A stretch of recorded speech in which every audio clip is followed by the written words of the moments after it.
It's 50 years since the revolutionary was captured and executed in Bolivia, aged 39. But what is Che's legacy today, if anything?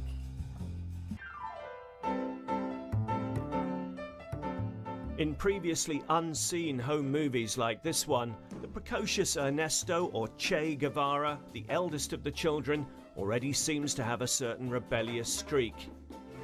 El comandante Ernesto Guevara. A few short years later, in 1959, Che and comrades including Fidel Castro overthrew the regime in Cuba to usher in a revolution.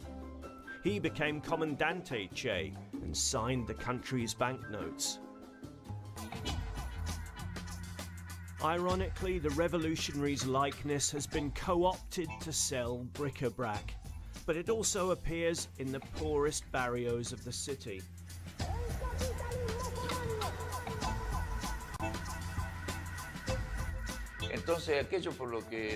The causes that Che fought for, equality, equity and solidarity, are still unresolved issues.